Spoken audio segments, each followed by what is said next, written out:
Hello, my name is Van Logan Franklin, and in this simple tutorial I'm going to discuss sculpting the head, and we're going to start in this tutorial with creating the basic shapes of the head.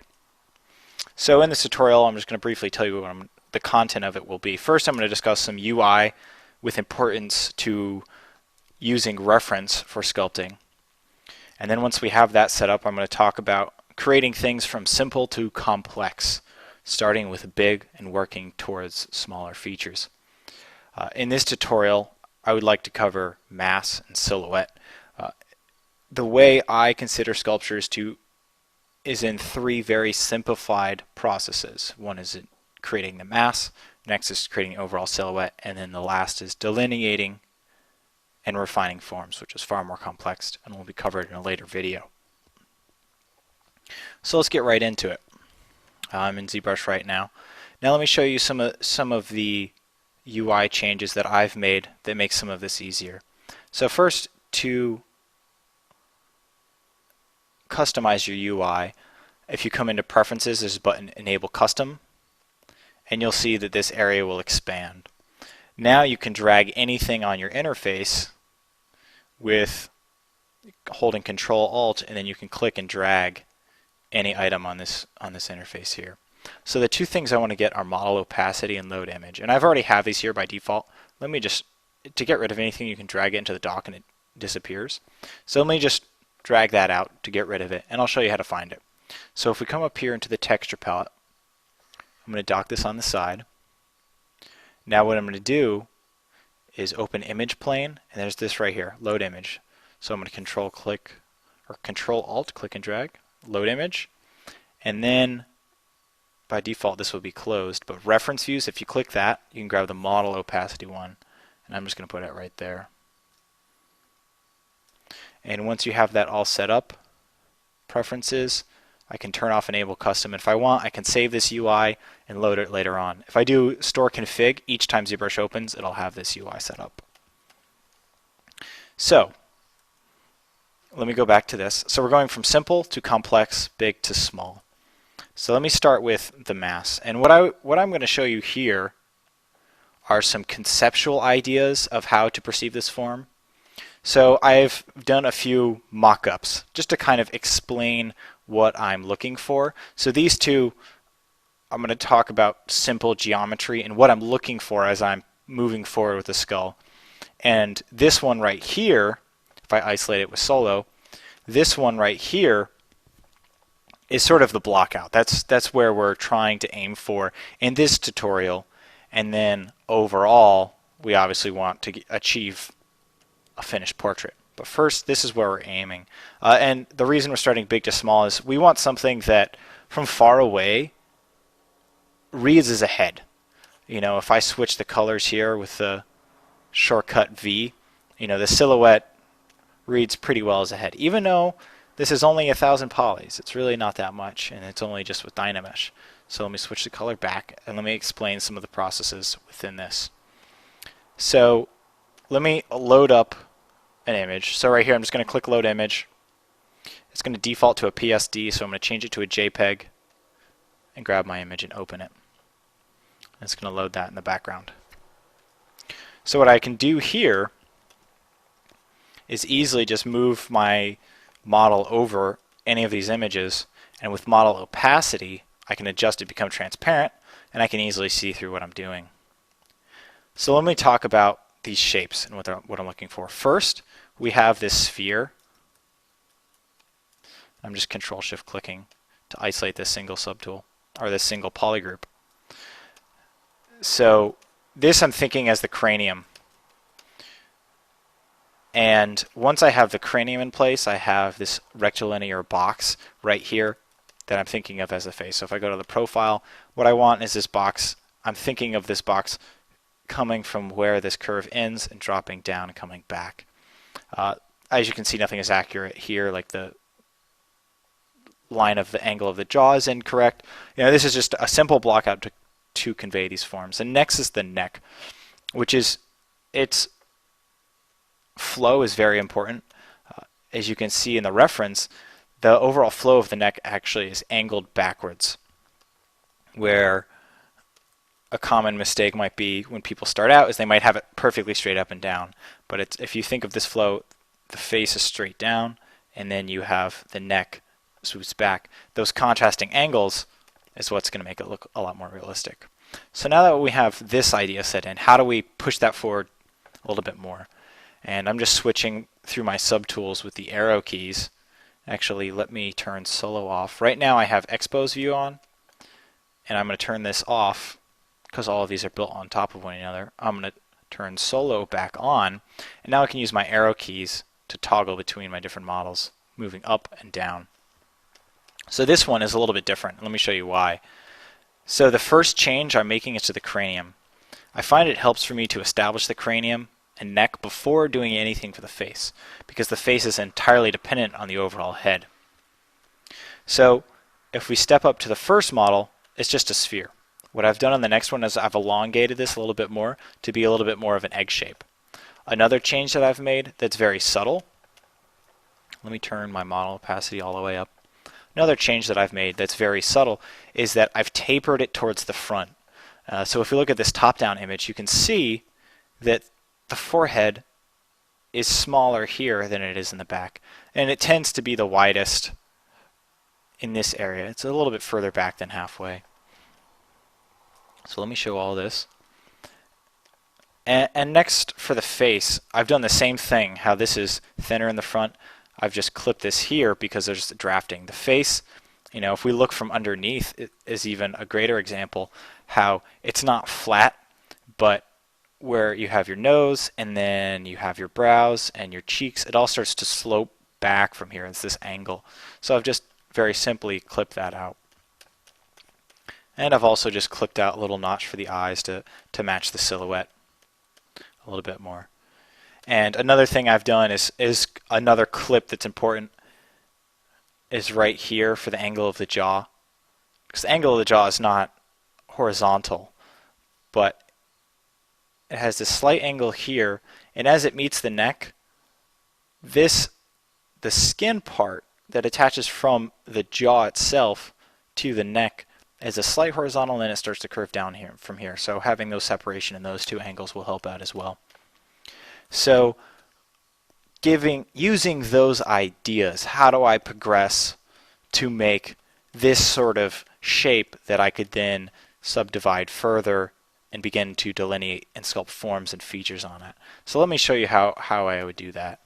First, I'm just going to insert a sphere into this. I'm going to turn solo off. The sphere came in rather large, so I'm just going to go into deformation and do a unify on it, which doesn't seem to be working. Anyway, I can just scale it down and repeat to active, and I'm going to hit W for move, click and drag that up, and then I'm holding shift to move this directly up. And usually if I'm doing a head, I might start with a base mesh, but if it's a practice, something I've never done before, I'm trying to learn it, I would start with the simplest thing that you can, like a sphere, or maybe you start the figure with Z-sphere or something along those lines, because it's just gonna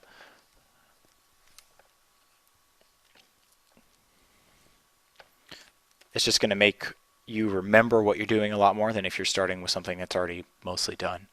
So now that I have this set up, I'm going to come in here to geometry, and I'm going to turn on Dynamesh. I'm just going to Dynamesh this. And now what I'm looking for with Dynamesh is I want a resolution that's somewhat low. So if you don't know what Dynamesh does, it basically remeshes your mesh so it's more sculptable. So if I drag this out, these polys get really large. So if I Dynamesh this, the way you Dynamesh it once you have it activated is Control, click and drag. I have more polys here, so I can use that resolution. So let me step back. And the reason I want this low as possible is so that I am not concerned with details at all. I'm just trying to establish the base shape. So I'm holding Control, and I'm using the mask pen to mask that. I'm going to Control, click to invert that. Now I'm going to get the move marquee as I did before and draw and just take this out for the neck. And as I did that, I'm keeping in mind before a sort of a cylinder that angles back. So I'm going to clear my mask, control click and drag, and then dynamesh it again, control click and drag again. So right now, I actually just switched the clay buildup. The brushes I use the most in the beginning, there's 3. So there's clay buildup, so I can do B to pull up my brush menu, and then C for clay, and then B for buildup. The other brush I like to use is flatten. So if you bring up brushes, then F, A will get you flatten. And flatten does what you think it might do. It just really flattens the form, and I prefer it over trim dynamic or H polish because it has a really soft fall off at the end. And the last one I use a lot is move. So brush M and then V for move. So let's try and get some of these forms in that we had talked about right now, and I'm just trying to get the overall mass in. Now, a way to describe massing something out, because doing it in Zbrush, like honestly, just that the massing section happens in like seems like seconds. Like this to me is masked out. Now I need to correct the silhouette of it. The reason I would do this if I was doing a traditional sculpture beforehand is if I had a live model I was sculpting from and I was paying that live model per hour, it's in my benefit to come with prepared with an armature already having clay and most of the bulk on it. That way when I have a live model I can make informed observational decisions from it and correct it in the ways that I need. So this, I'm just trying to get something to work from. So now that I have this, I can start lining it up next to my model, and I'm not really concerned with the forms. I'm not concerned with any of the features. I just want to get the overall mass and silhouette in. So if I look at the head, right now it's too round at the side, so if I can taper this in. And a good way to think of the head is it's sort of like a roof of a house. So you have this angle that comes up here, and then it slightly changes angles here, and it's not necessarily sharp, but there is a peak on the center, on the top of the skull. You know, it's not severely harsh, but it's still there if we were to simplify it to planes. So I'm just pushing this along a little bit more. And ideally I'm trying to work at this as small as I can, or as just close to the reference as I can, because that's just going to help me push things forward. So right now I can, by setting it up, I can see that my chin here is too narrow. So what I want to do is not get stuck in one view, but make some corrections from multiple views. So let's check this, and let me talk about a technique that has been really beneficial for me in sculpture, and that's sighting it up with your reference. So this is probably the technique I use the most, is where you put it next to your reference at ideally the same size, or the same size in your field of view. And honestly here I actually like step back from my computer, or if I'm sitting in a chair I just roll back, and I'll just look between the two and look for things that need to be changed, things that are not different, and then I make mental notes of the things that needs to be changed. And what this allows me to do, instead of trying to look and fix, and I'm getting lost in what I'm doing and distracted, what it allows me to do is get back and look at the big picture, right? Because if we go back here, we're looking from big to small. So first I'm trying to make these big changes before I worry about any of those small features. So looking at this, you can see this comes in a little bit more, this comes out. And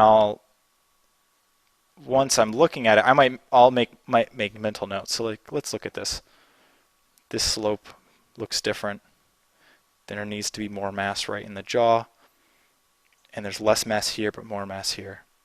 So what I can do now that I know all that stuff, I can very easily just come and correct it however I need to. And I might actually divide this because this is super, super low. So I'm just going to up-res this to 256. So I've changed it, but if I Dynamesh it, there we go. I'm just doing Shift F to turn on polyframe so I can see how Dynamesh has changed. And what I'm going to continue with here is developing the cranium. So this, I'm just going to be switching between clay buildup and flatten a lot. So let's just cite this up with this piece right here. This reference, this one. So I'm just looking for those same things. Like what is different about this? What is the same? So here I can see this angle needs to come in and this one needs to come out. And sometimes what I'll do is take advantage of symmetry and sculpt on a part that is then affecting the silhouette. So I know I'm looking at my cursor on both sides and seeing if because right now I'm looking at the right side of this and affecting the left, so I can bring this in or bring it out a little bit more. And I can just switch to my flatten brush because I can see that this angle comes in here. Oops, we have RGB. Let me turn that off.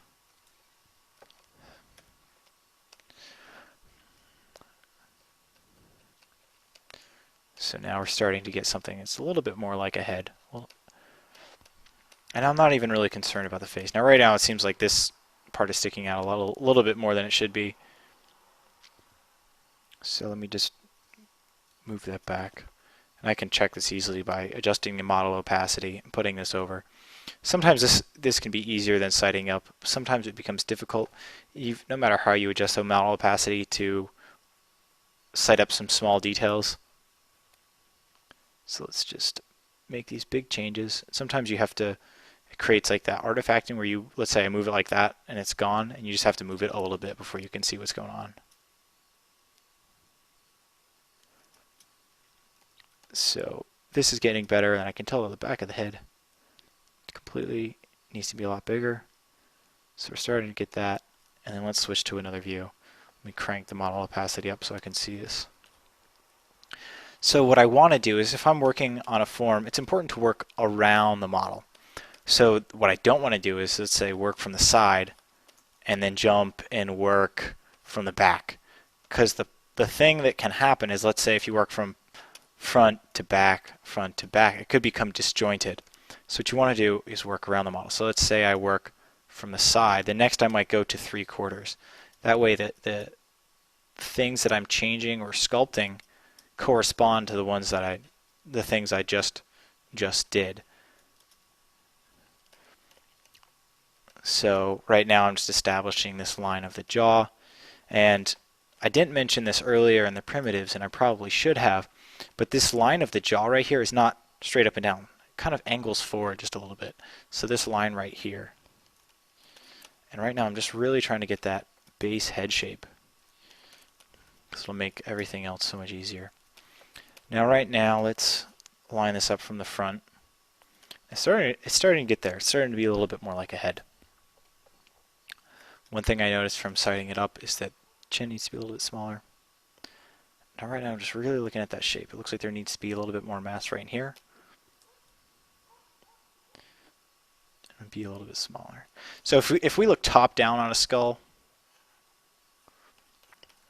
first thing I notice when I look top down is that it's reverse of what it should be. It should be thinner in the front, thicker in the back.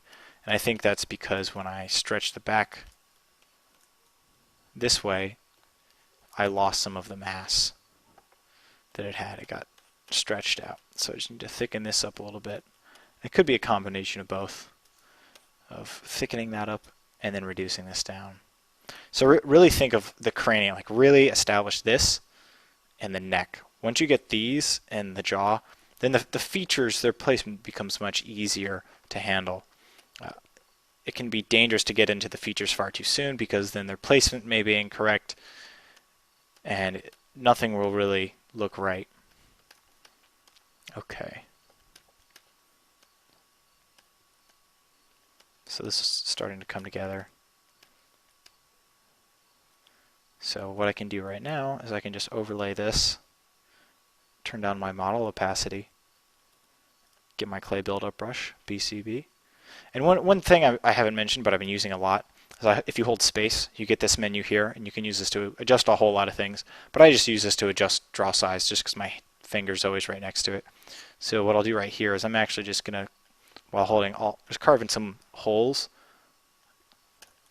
where the eyes are going to be. And this is just kind of like a very simple shadow placement for me, so that when I zoom out, because the brow is going to cast a shadow where the eyes are. So this just gives me an idea for proportion.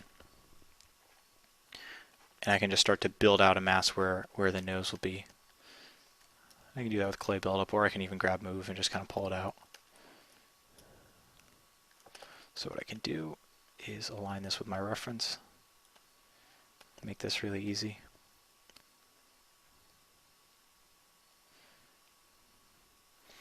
Okay, so the next thing I kind of want to mask out is just the mouth. And I want to do this very simply, just enough so that shadows would read correctly if it was like 15 pixels high. So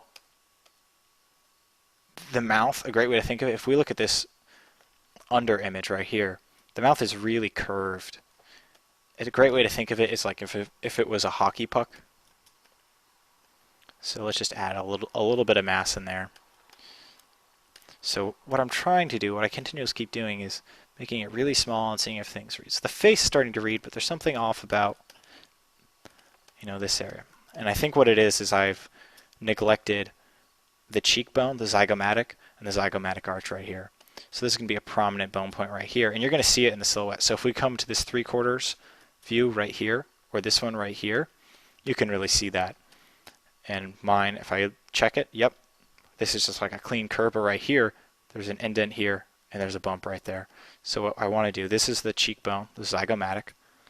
I'm going to build that up, push this in, and I'll just smooth it a little bit, and start to get that built up. And I'm just carving out with Alt on clay buildup to define that a little bit more. So now I might want to add a little bit more definition to the neck. Right now this is kind of off right here. This needs to come in. So let's talk a little bit about the overall masses and a little bit about the forms of the neck. So the biggest thing I'm looking at first is a muscle called the sternocleidomastoid. And you can kind of see it. It's this muscle that wraps around the head like this right here. These right here. So it's called the sternocleidomastoid because it attaches to your sternum and your clavicle, which are down here, and then up to your mastoid process in the skull. And it comes this way. Now it has two separate bundles, or it splits off. So it comes down this way and attaches down here at the pit of the neck. Let me actually just extend this a little bit more so I can include that. So there's two, as I mentioned, there's two bundles. One of the bundles attaches to the pit of the neck, and it's very round. The other one is going to branch off and attach to the clavicle, and that one's much more flat. You can kind of see it right here. So this one's much more round, and this one branches off and it's a little bit flatter. And the reason I'm including this is because for me, it makes it much easier to conceive the overall head if I have, some of the relationships to how it ties into the body. So just the way I wouldn't want to do a face without having the head. I don't really want to do a head without having at least a little bit of the neck. So that's one of the forms. Another, for me, for males is having an Adam's apple, and this is your hyoid bone right here.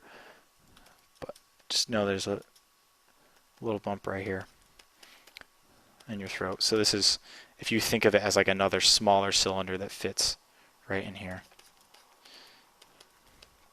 So this is starting to look a little bit better. And if I sight it up, I can then see the mistakes. I got my neck too thin. If I look at it here, it matches up. And these are some of the things I check. I check the thickness of the neck, what this angle looks like right here, because this is going to tell you a lot about a person. It'll tell you what their body type is like. It'll tell you what their sex is like. It'll tell you how old they are. As you get older, your sternocleidomastoid actually gets thicker. So sometimes older people have a little bit thicker necks right in here.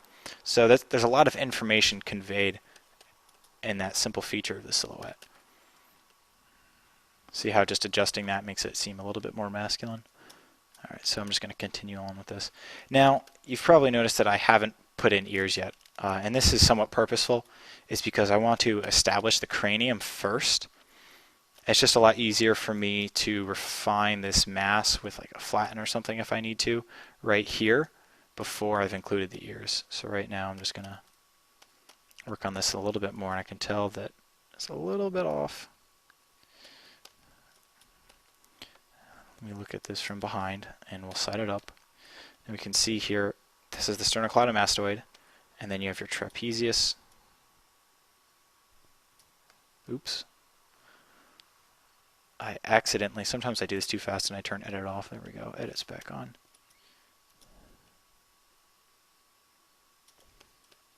So I'm going to include the trapezius right here, carve this in, and then there's a little bit more mass right in here. So this is kind of like a triangle right here, and then the sternocleidomastoids wrap around the other way. So I'm just trying to include that and make sure I don't lose the mass from the front. So this is actually almost where I want to be. The last thing I want to do is just add the ears. So let's take a look at this. The way I'm going to do it is mask it, use the mask pen. And an idea of thinking of where the ears are, usually they line up with the bottom of the nose and the top of the eyebrow. Now if we look at this, right here it's a little bit lower than the bottom of the nose, and it could be because the tilt of the head is just a slight bit back. But it's still important to know that and pay attention. And it's also about center right here on the head. It's a little bit further back. When I first started sculpting, I would try and learn all the proportions and learn all these measurements. And some of them are helpful, but in the end, the best measurements you're going to take are directly off the model. It's going to make it seem a lot more realistic. And those where proportions come in handy is if you know the average, and then you can look at how this deviates from the average, and then sometimes it might be beneficial to exaggerate that. So now that I have that masked off, I'm just going to invert the mask, control and click, and now I'm going to get rotate here and draw this out, and then I'm just going to rotate the ears out. Let me actually do it from right here, so it might be a little bit cleaner.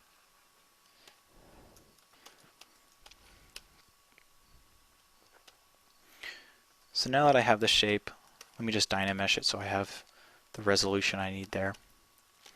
So the next thing, now that I've kind of just gotten this rough shape out here, the next thing I'm going to look for is the ear shape.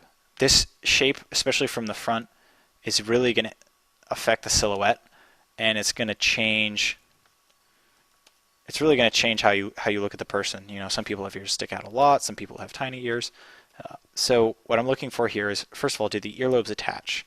These earlobes do not attach, so they stick out a little bit more towards the bottom. And what other shapes do they have? So these ones, the widest point is right here. It's like kind of the middle and the highest. And this comes up, this comes out a little bit more. It's really just adjusting to my reference. Some people have ears that are very flat to their head, and some they stick out. Most often than not, they do stick out a generous amount. After hair is added and stuff like that, it can get lost. It may not seem like they stick out as much as they actually do. And one more thing I'm going to add is just sort of this plain break right in here that separates the top of the head from the bottom, so we have the zygomatic right here. And that's really it. So if we go back to this, mass and silhouette. So like right now, if I turn on my silhouette and start checking it, it's starting to feel like a head. Like my 3/4, that's where I want to be. And from here, I would up my resolution and start defining form. But that will be later on. So thank you for joining me, and I hope you found this helpful.